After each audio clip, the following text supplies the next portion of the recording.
What are you looking at? What the hell is this guy looking at? Cut the malarkey. No long intro. No nothing. We're going to be talking about every hyperfixation I've had. We're going to get to the bottom of this, okay? What's wrong with me? I've been wondering for a while, what's wrong with me? Psychoanalysis. What is it? Good question. I'm glad you asked. I took about 3 weeks of a Psychology 101 course before I dropped out of college twice. And to clarify there, I did not go to 2 3-week periods of Psychology 101. I dropped out of college twice because I'm real, okay? I'm about it. I don't play. I'll keep holding on. That's the song. Let's go to the first one. The first one is magic and playing cards. Listen, when I was in like 5th or 6th grade, whatever year the movie Now You See Me came out, that's what really did it. I don't even think it was in theaters. I think I rented this shit on iTunes, and I was obsessed. On the special features on the iTunes purchase, Now You See Me had like a tiny section where like Andre Jick, the cardist.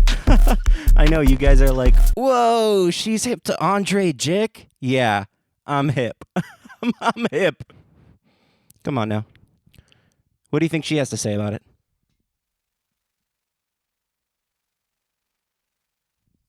Nothing. I was deep into magic. I was deep into playing cards during this period, inspired by Jesse Eisenberg as Jesus and his miraculous crew of apostles. It was important to me, okay? It was important to me that I be liked, right? Let's start there. Let's start psychoanalytic point 1. It was important for me to be liked. Number 2, it was important for me to be able to go up to somebody during recess on the playground when I was a child and show them something cool, like a trick. I would say maybe if we're getting to the psychoanalytical core of it already, I think I'm a pet. I think I'm a dog or an animal, and I need to be trained with treats. I think that really says quite a bit about how the Freudian construct of the mind, this sort of penis envy, is really fallen out of fashion, has gone gauche, you know. In the free loving 60s, people were going to the Newport Jazz Festival and smoking mescaline. I have a lot of playing cards. When you get hyperfixated on something, for people who don't know what a hyperfixation is, it's if you have a specific sort of brain disorder like mine. It's not a disorder, okay? It's a superpower.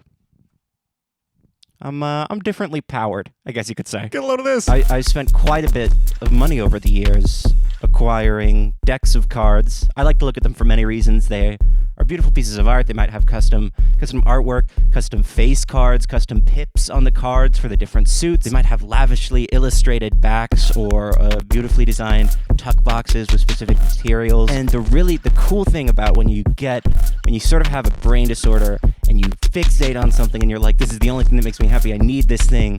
When you spend money on that, so it doesn't come back. And in front of you is an ordinary deck of cards. I want you to think of any card from this deck of cards. You got it? I'm going to read your mind. It's easy for a bloke like me. Was your card the Aura read of clubs, guys? I'm messing around. I'd like to thank Aura for sponsoring today's video. Listen, if I'm being perfectly honest, I've grown to hate my phone. All the cards are over there. I've grown to hate my email, and a lot of that is because I've grown frustrated with the way that companies called data brokers buy and sell your data for profit without your consent. They can sell it to marketers, to spammers, to scammers. You can receive spam emails, spam texts, and even if you just want to take down your information from public websites where these people have made your information available, you might be stuck in this ridiculous process where you have to make individual phone calls or send emails or make a variety of requests to get the information taken down, which is ridiculous. This is your information. You should have control over it. And that's why I recommend Aura. They can automate removing your information from these sites and help keep it off permanent. Not just that though. You see, Aura is basically all-in-one digital security. You can get alerts for your information popping up on the dark web, real-time fraud alerts, 24/7 monitoring, VPN, antivirus, password manager, and more, plus around-the-clock customer support. If you're like me and you hate that random companies can just buy and steal your data for profit, then you should try Aura for free for 14 days at aura.com/rowramden. In those 2 weeks, you will be able to discover if your data has been breached and where it has been breached. I don't want to leave myself vulnerable to data breaches, and neither should you. Thank you so much to Aura for sponsoring, and back to the video. Jeez Louise, I gotta pick up all these cards now. You gotta be kidding me. Skill toys. This was a big period for me. I think this was because I was competitive with my friends and I felt like I wasn't enough. A lot of kids at that age, they choose things like sports to make their dad proud. Now, my dad was dead. Wah, wah. Who cares? Okay? Who gives a fuck? This isn't The Notebook. Well, this is The Notebook. No, it's not a sob story, is what I'm saying. I look like I'm reading slam poetry. Jesus Christ. I look like a background extra on Watermelon Woman or something. I look so fucking gay. Good lord. I want to play kickball or softball. Whatever dad's like. Maybe people who want to impress other people in their life, they're like, oh, I'll get really good at math or something. Maybe I could be in a carnival or something. I don't know. I decided I wanted to get good at yo-yoing. And the yo-yos that I acquired, I certainly had a love for them, an affinity for them. I love doing tricks with them. Yo-yo is a surprisingly artful medium. I'll say that much. I mean, don't talk shit about yo-yos until you've seen a Polo Gargamole trick freestyle, okay? Or a Kieran Cooper freestyle, buddy. In fact, don't say anything until you've seen Yuki Spencer 2007 Worlds, Jensen Kimmett 2010 Worlds. Somebody back me up here. Zach Gormley 2015 Worlds. That one's gonna be big. That one's gonna be big, pal. Question is, why was I, once again, at recess at the playground, I was going up to people saying, you wanna see this yo-yo trick I learned? Rubik's Cubes. This was another good one. One of my friends got really into this one, and I said, no, I have to be the best. What does that mean psychoanalytically? Well, that's called an Oedipal complex. CFOP, F2L, ZLL, PLL. These are the steps to solving a Rubik's Cube. I don't remember what the method is called. Listen, Rubik's Cubes are interesting. I think I got my time down to like between 20 and 30 seconds. I was decent. I was in 6th grade. The problem is, there is a Mandarin 4-year-old who basically speaks Rubik's Cube like a language in his brain and solves them. He's 4. He's a child, and what's the point, right? What's the point? I think it was around this point, around 6th or 7th grade, that my cousin gifted me like an old broken camera of his that I started using. Got really into photography for a spell.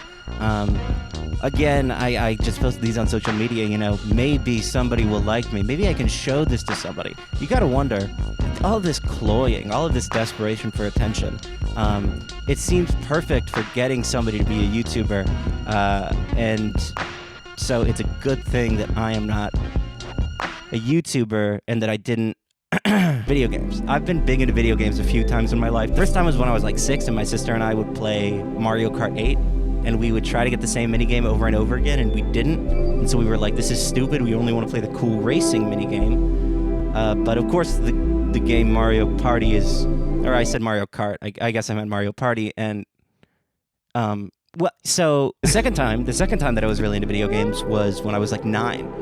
And that was when I think me and my friend JP locked in on beating the final challenge in Super Mario Galaxy 2. That was a big moment for me. That's when I proved to myself, you can do anything you set your mind to. Third time was probably junior year of high school. I went sicko mode on Mario Odyssey. It's frankly sad. I remember neglecting classes, trying to learn how to do like Snowdram, different speedrunning technology. I don't really know why I was developing speedrun skills at this point. Maybe I could develop a trade, a skill, something I could go to school for. Money. What I've always said is that it's not about who you are, what you do, how you act, what you say. It's about what you spend your money on, and if you're rich, you're a good person.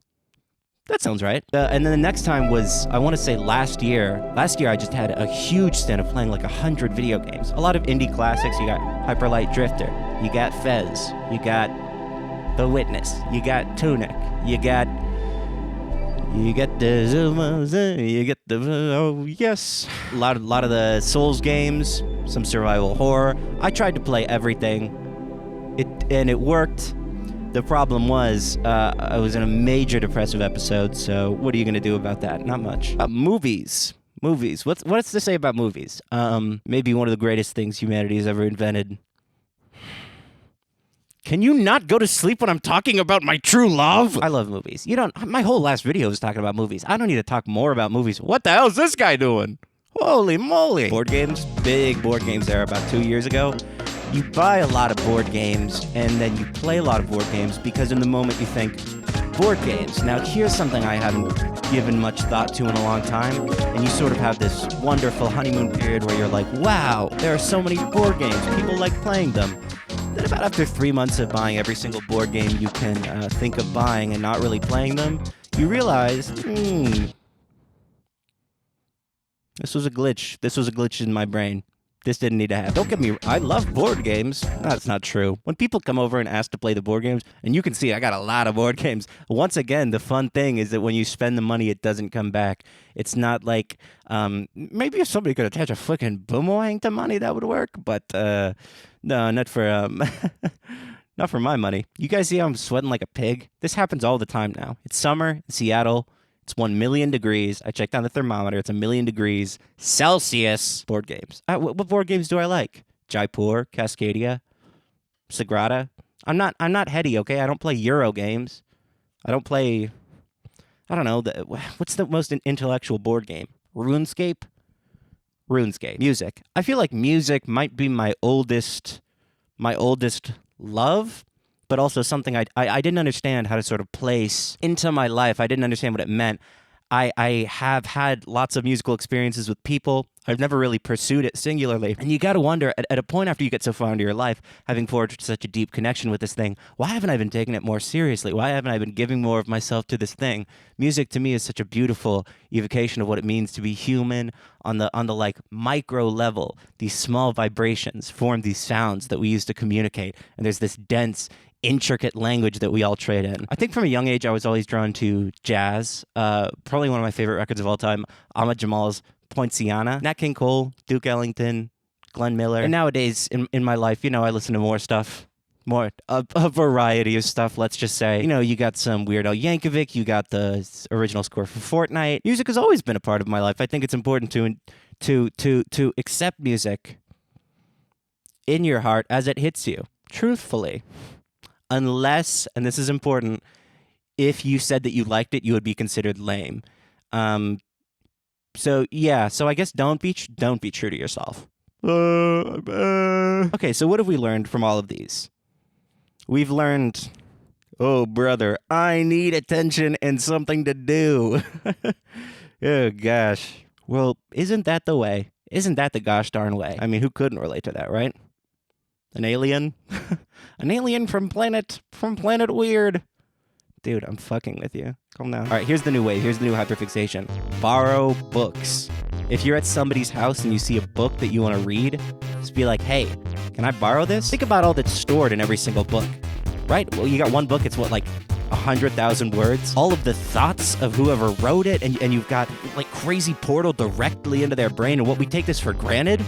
All we want to do is frickin' watch TikToks and play video and play Angry Birds on our phone. Guys, phones are actually fucked up, man. You guys don't think about it, man. Phones are actually like drugs, man. They're actually like drugs. You're gonna be on that dang phone too much and get addicted to your phone drugs, which is why books are so important. They can open up your mind. They can expose you to new ideas, points of view, in a direct way that engages both with a reality and also evokes your imagination, your own thoughts on the subject so intimately. If you borrow somebody's book, here's the great part. You don't even have to read it. You just need to read like 20 pages. And then in like 3 months, you give it back to them. You're like, oh my God.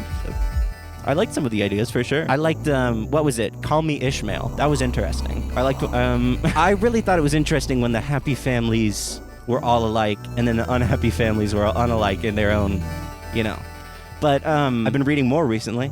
Can you tell? Has my brain grown but 3 sizes on this merriful Christmas day? I mean, shout out books, right?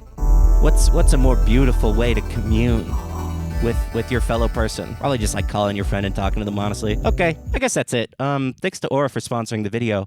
Aura.com/RoRamden. And honestly, like, I think that's straight up, that's it. All right, I'm getting pretty sleepy, y'all. I think I'm gonna take a nap. Goodbye. Good night. Well, here you go once again. You want my Patreon. Well, who am I to disavow? It's all alright if you subscribe to the lowest tier. Or you could give more money to me. But there's really no added benefit. Either way, it's fine.